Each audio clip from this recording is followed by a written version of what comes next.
There are two ways to kill the Paris Agreement. I'll say that again. There are two ways to kill the Paris Agreement.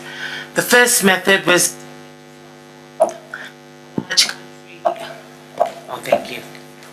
So that doesn't count, right? Okay, thank you. So there are two ways to kill the Paris Agreement. I'll repeat that again. There are two ways to kill the Paris Agreement. The first method was attempted last month. A large country announces its intention to withdraw from the treaty, which destroys the treaty's credibility and leads to a mass exodus. Fortunately, that attempt failed.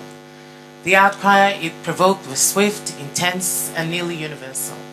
Rather than a rush to the exits, world leaders rejected such short-sighted unilateralism and proclaimed their continued commitment to science, reason, and global solidarity.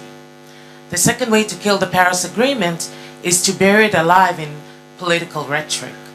The method is far more deadly, and when it comes to aspirational speeches, the international community is chock full of highly trained assassins.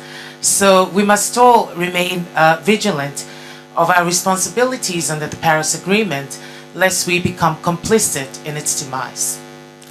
Chief among these responsibilities is the full implementation of our NDCs. Each and every one of us has made this solemn commitment, and we are now 2 years closer to the time when we will be held to account.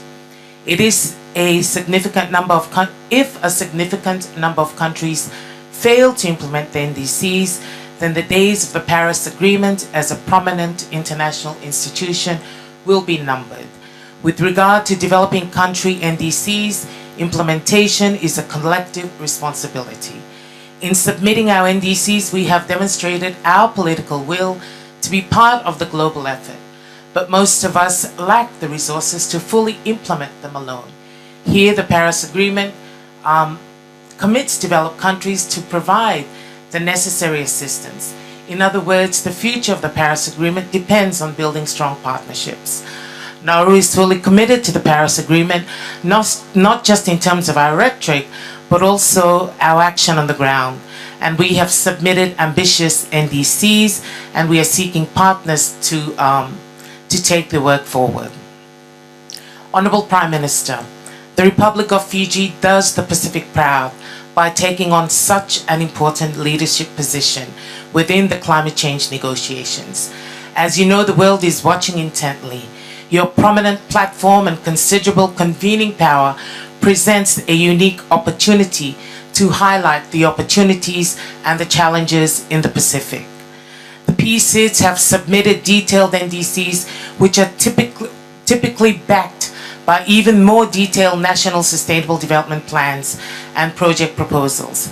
There is no mystery as to the type of support we need, and my delegation hopes that we will be able to work closely with you so that the Pacific arrives at COP23 ready to implement and announce new partnerships. So the Paris Agreement alone will not stop climate change, and as you have rightly stated this morning, Prime Minister, current contributions are set to take us well past 3 degrees temperature rise. But it does hold out the promise over greater cooperation over time, which can only be the path forward.